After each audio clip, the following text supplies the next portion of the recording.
From Arnold Schwarzenegger's abandoned role to a 22-week strike that halted production, My Blue Heaven hides some truly bizarre behind-the-scenes secrets.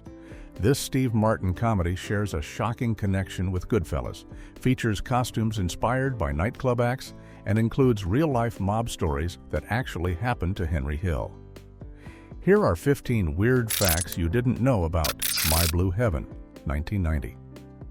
Fact 1. The Goodfellas connection through marriage.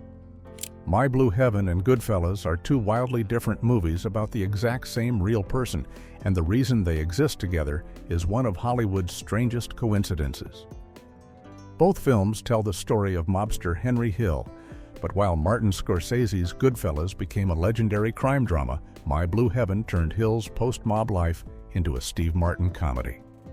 What makes this even more bizarre is that the writers of these two films were married to each other and literally shared their research notes.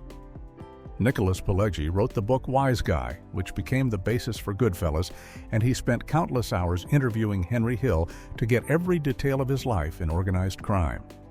Meanwhile, Pileggi's wife, Nora Ephron, was sitting in on many of these same interview sessions, taking her own notes and listening to Hill's stories about what happened after he entered the witness protection program.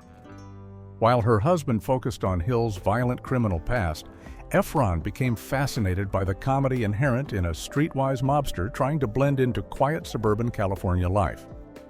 The result was two completely different movies released just 1 month apart in 1990.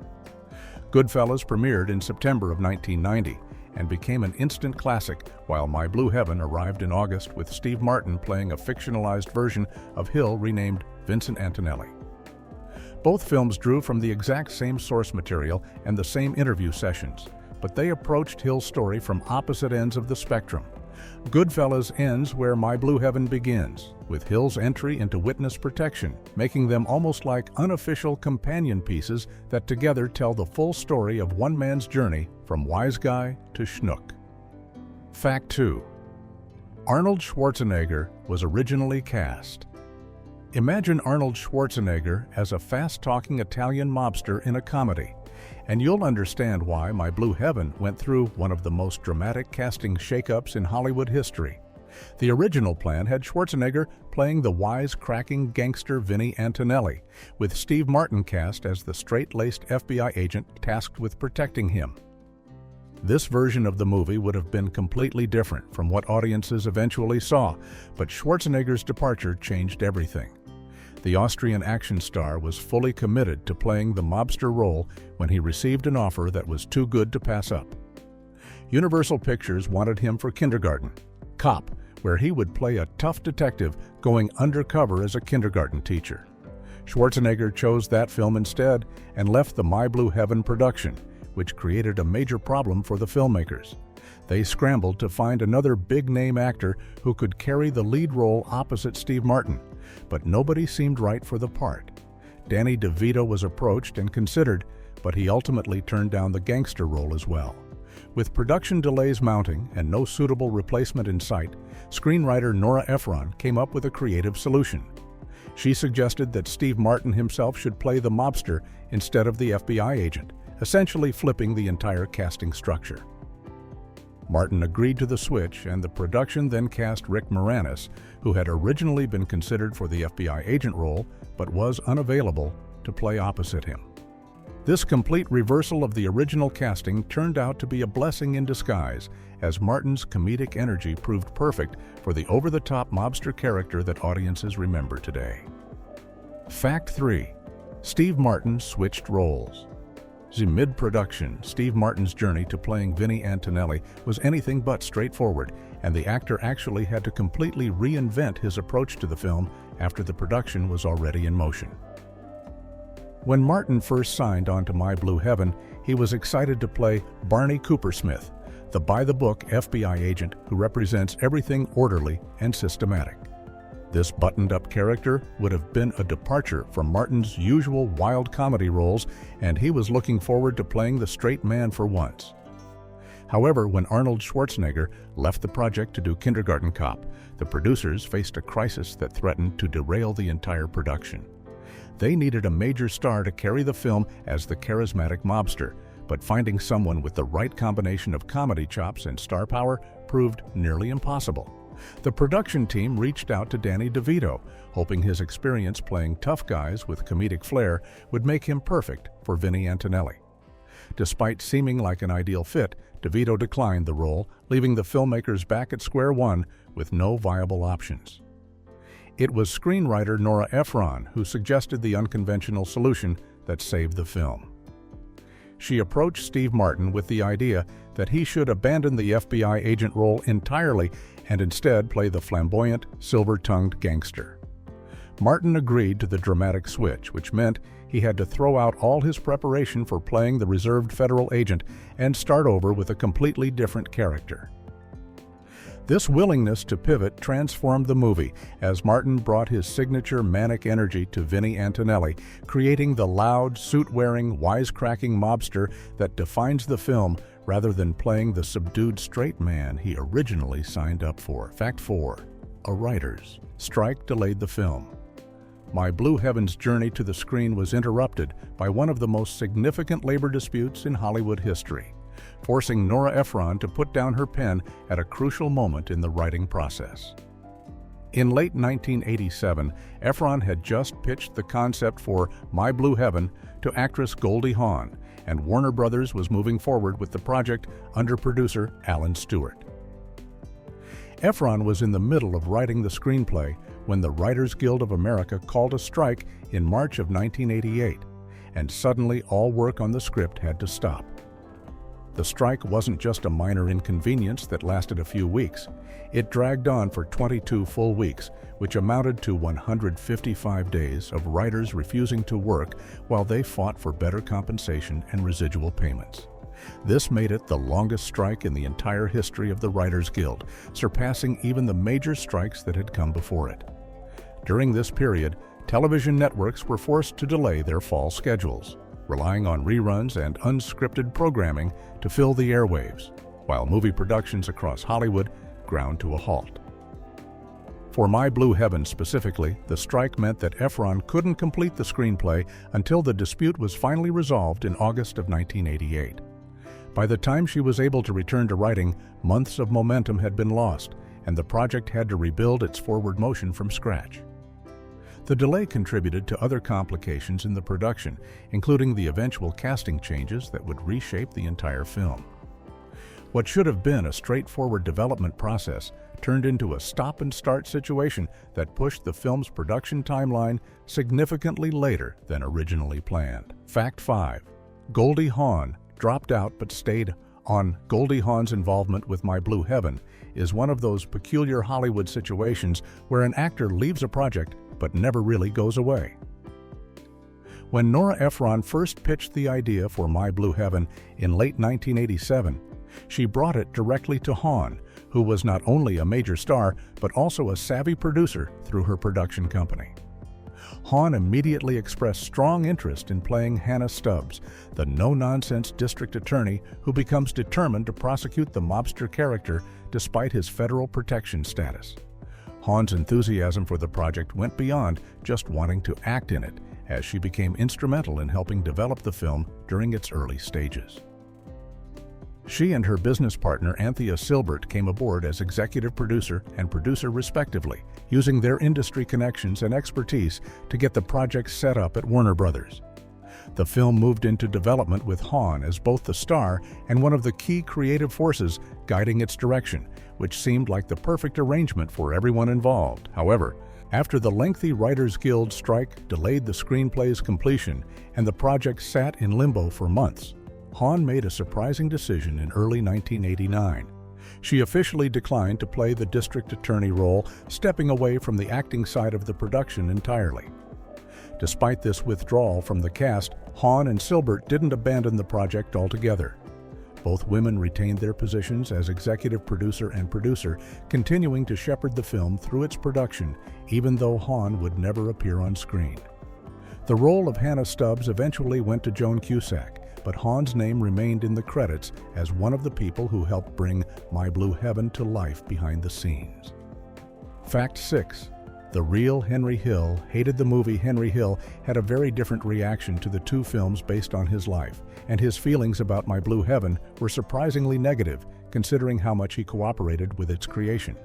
While Hill was reportedly thrilled with Goodfellas and loved Ray Liotta's portrayal of him as a serious mobster, he was genuinely unhappy that My Blue Heaven was being made at all. The former gangster felt that turning his post-witness protection experiences into a comedy diminished the very real dangers and difficulties he faced during that period of his life. Hill had spent hours being interviewed by both Nicholas Pileggi and Nora Ephron, often during the same sessions where he shared intimate details about his criminal past and his struggles to adapt to suburban life under federal protection. He understood that Pileggi was writing a serious crime book that would become Goodfellas, but he apparently didn't fully grasp that Ephron was going to take his stories and transform them into a light-hearted Steve Martin comedy. When he learned that My Blue Heaven would present a fictionalized and comedic version of his witness protection experiences, Hill made it clear that he opposed the project. The irony is that Hill had no problem with Hollywood dramatizing his violent criminal career in Goodfellas, which depicted murders, drug dealing, and organized crime in graphic detail. What bothered him was the comedy treatment of his life after he left the mob, perhaps because those experiences were more recent and he was still living with the consequences of being a protected witness. Despite his objections, the film went forward anyway, and Hill had to watch Steve Martin play a character clearly inspired by his own peculiar journey from wise guy to suburban resident. Fact 7. The secret marriage scene was real. One of the most outrageous moments in My Blue Heaven turns out to be completely true, pulled directly from Henry Hill's chaotic real life in the Witness Protection Program. In the film, there's a scene where Vinny calls Barney and casually mentions that he got married, but then quickly adds that Barney shouldn't worry because he didn't marry the woman under his real name. This sounds like a ridiculous comedy bit that Nora Ephron invented, but it actually happened exactly as depicted on screen. The real Henry Hill was living in Seattle under witness protection when he met a woman named Shelley and impulsively decided to marry her.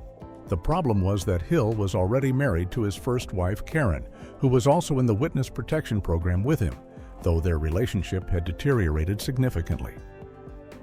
After Hill got drunk one night following his secret wedding ceremony to Shelley, he picked up the phone and called his lawyer to confess what he had done. According to documented accounts, Hill told his lawyer almost word for word what Vinny says in the movie, reassuring him not to worry because he hadn't used his real protected identity name during the marriage ceremony. This bizarre incident perfectly captured the kind of reckless behavior that made Hill such a nightmare for his federal handlers, as he constantly broke the rules he was supposed to follow while in protection. When Nora Ephron heard this story during her research interviews with Hill, she knew it was too perfect not to include in the screenplay. She lifted the incident nearly verbatim and put it into My Blue Heaven, creating one of the film's most memorable comedic moments that audiences probably assumed was pure fiction. Fact 8. Steve Martin wore 22. Designer suits, Steve Martin's flashy wardrobe in My Blue Heaven, required an extraordinary amount of custom costume work, with costume designer Joe Aulisi creating an entire collection of outrageous suits specifically for the film. Aulisi didn't just pull a few loud jackets from a rental house or buy some off-the-rack suits and call it a day. Instead, he personally designed and had constructed 22 separate light-colored designer suits made from expensive fabrics like silk and sharkskin, each one featuring the wide shoulders, wide lapels, and tight trousers that gave Vinny Antonelli his distinctive look. The inspiration for this over-the-top wardrobe came from an unexpected source that connected directly to Steve Martin's own performing history. During the early stages of developing his character, Martin brought in an old costume piece from his former nightclub act, a shiny silver gray jacket that he had worn years earlier during his stand-up comedy days. This jacket became the template for Vinny's entire aesthetic, representing the kind of flashy, attention-grabbing style that a mobster-turned-suburban resident would still cling to despite being told to keep a low profile. Nora Ephron had specifically told Martin that his character was about hyperactivity rather than perfecting a New York accent, and the suits became a visual representation of that manic energy. The result was what the production team called a lounge lizard look, with each suit more eye-catching than the last in shades of white, cream, silver, and other pale colors that made Martin stand out in every scene. These weren't subtle costumes meant to help Vinny blend into his California surroundings. They were deliberately garish outfits that announced his presence and showed that even in witness protection, this character couldn't stop being exactly who he was. Fact 9. The Swedish title is hilariously specific. When My Blue Heaven was released internationally, most countries kept the title relatively similar to the American version or translated it in straightforward ways, but Sweden took a completely different approach that turned the title into a plot summary.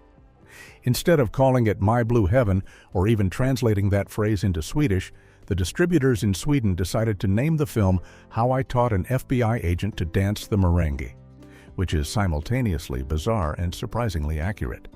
This incredibly specific title actually captures one of the key subplots running through the entire movie, even though it makes the film sound like an instructional dance video rather than a comedy about witness protection. In the story, Steve Martin's character Vinny takes Rick Moranis' uptight FBI agent Barney on a trip to New York City, where they end up at a nightclub. During this sequence, Vinny teaches the stiff and awkward Barney how to dance the merengue, helping him loosen up and embrace a more spontaneous side of himself. The scene represents a turning point in their relationship, where the straight-laced federal agent starts to absorb some of the mobster's free-spirited attitude toward life. The dancing becomes a recurring element throughout the film, with Barney later showing off his newly learned merengue skills at a law enforcement cocktail party, impressing the district attorney character played by Joan Cusack. So while the Swedish title completely abandons the original poetic reference to the classic song My Blue Heaven, it does manage to highlight a memorable aspect of the movie that defines the odd couple friendship at its core. It's just an unusually literal and detailed way to market what is essentially a buddy comedy about a mobster and his handler. Fact 10. The British version was censored. My Blue Heaven contains one of Steve Martin's most memorable comedic moments, but British audiences who saw the film during its original theatrical release and on early home video experienced a significantly toned-down version of the scene. The moment happens in a grocery store when Vinny is shopping and a cheerful employee tells him to have a nice day. In the American version, Vinny responds with a strong profanity that perfectly captures his fish-out-of-water frustration with overly friendly suburban culture. But Warner Brothers decided this language was too harsh for British audiences watching a PG-rated film. Rather than simply cutting the line or muting the audio, the studio took the unusual step of dubbing over Steve Martin's voice with completely different dialogue. In all PG-rated British versions of the film, Martin's character instead says "up yours" to the grocery store employee, which is still rude but considerably milder than the original profanity. This dubbing required careful work to match the timing of Martin's lip movements while substituting words that would meet the stricter content guidelines for lower age ratings in the United Kingdom. Interestingly, British television network Channel 5 later broadcast the film with the original uncensored profanity intact, showing that the censorship wasn't a legal requirement, but rather a choice made by Warner Brothers to secure a more family-friendly rating for theatrical and video releases. The situation was finally resolved in 2008 when the studio released a new DVD version in the UK with a 12 rating, which is equivalent to a PG-13 rating in the United States. This release restored Steve Martin's original dialogue, allowing British home video audiences to finally experience the scene as it was originally performed. Fact 11. Third film for the Martin Moranis team. Steve Martin and Rick Moranis developed such strong on-screen chemistry that My Blue Heaven marked the third time in just 4 years that Hollywood paired them together in a major film. Their collaboration began in 1986 with Little Shop of Horrors, the musical comedy where Martin played a sadistic dentist named Oren Scrivello, and Moranis starred as the nerdy florist Seymour Krelborn, who discovers a man-eating plant. Despite Martin only appearing in a supporting role, the two actors demonstrated a natural comedic rapport that didn't go unnoticed by casting directors. Just 3 years later, in 1989, Martin and Moranis reunited for Parenthood, the ensemble family comedy directed by Ron Howard.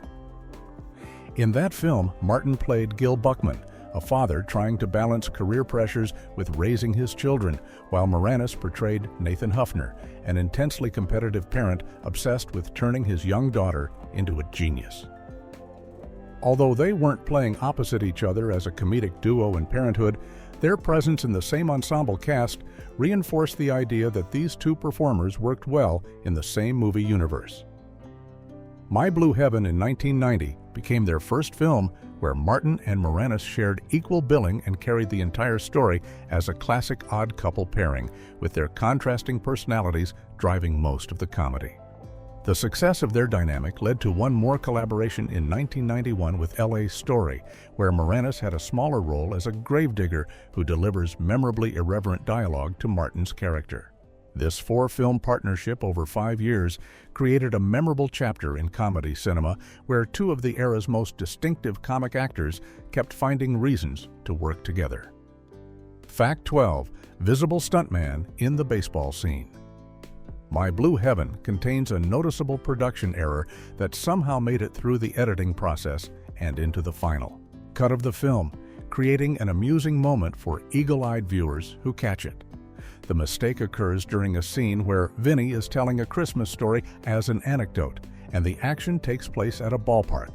During this sequence, Vinny needs to jump behind some stacks of wood for cover, which would typically require a stunt performer to execute the physical action safely before cutting back to Steve Martin for the close-up shots. The problem is that the editors didn't cut away quite fast enough, leaving a brief but clearly visible moment where the stunt double can be seen at the bottom of the frame. This happens specifically as Vinny stands up from behind the wood holding a gun when the camera is supposed to be focused on Martin's character in the midst of the action. Instead, viewers who look carefully at the lower portion of the screen can spot the stuntman who performed the jump still visible in the shot, essentially revealing the movie magic that's supposed to remain hidden. These kinds of continuity errors and visible crew or stunt performers were more common in films from this era, before digital technology made it easier to erase such mistakes in post-production. In 1990, if an editor missed something like this during the cutting process, it would require expensive reshoots or optical effects work to fix. So many minor errors simply stayed in the finished film. For My Blue Heaven, this particular goof doesn't ruin the scene or distract most casual viewers, but it has become one of those fun details that movie trivia enthusiasts love to point out when watching the film. Fact 13. The wrong stadium sign appears. The climactic scene of My Blue Heaven features the grand opening of a new baseball park that Vinny helped fund for the local youth team called the Turtles, but a continuity error in the background reveals exactly where the scene was actually filmed. When the camera pans across the newly opened ballpark, showing the excited crowd and the freshly painted field, sharp-eyed viewers can spot an advertising sign on the right field wall that reads, "Go Lions."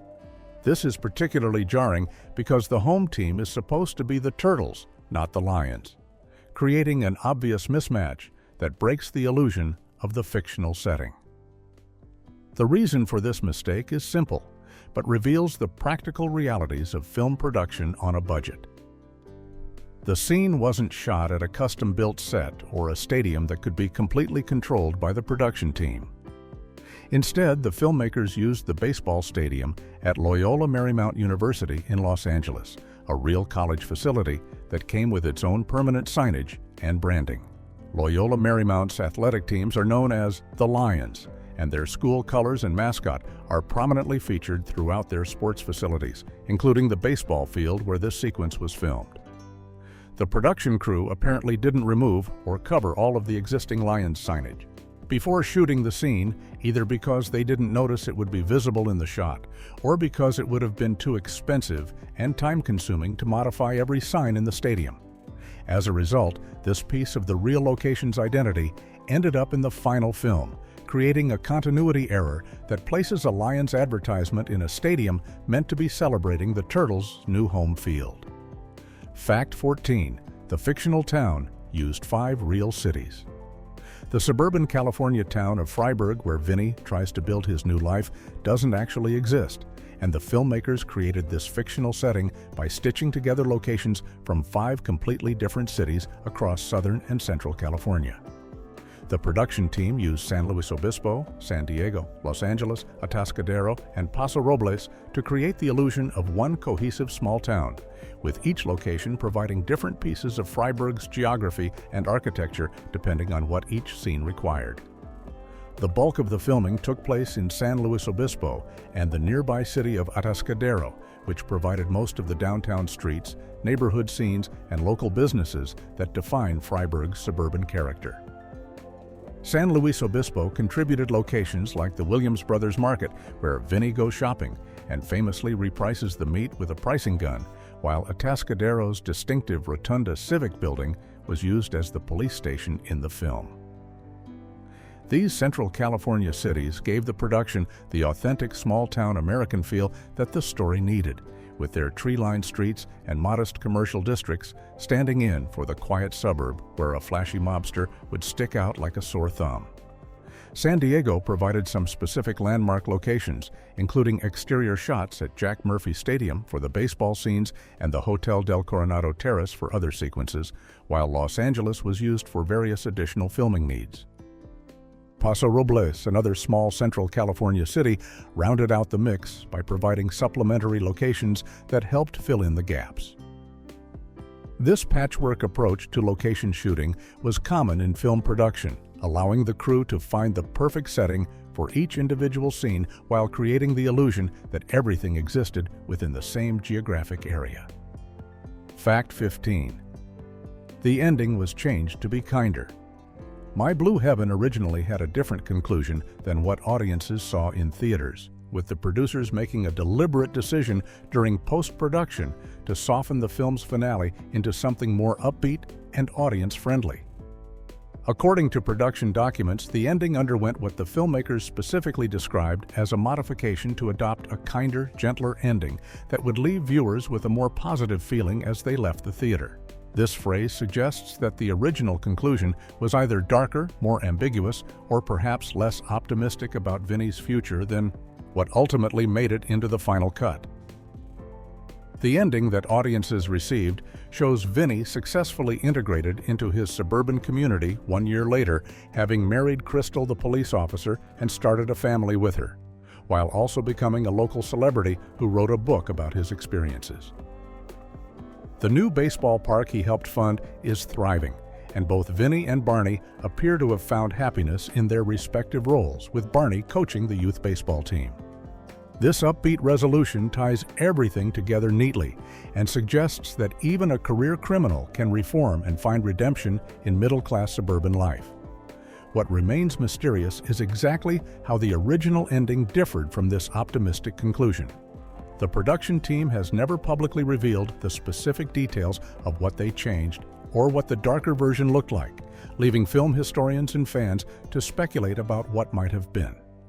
It's possible the original ending was more realistic about the difficulties of witness protection, showed Vinny facing consequences for his continued criminal behavior, or simply ended on a less cheerful note that didn't provide the same satisfying closure for all the characters involved.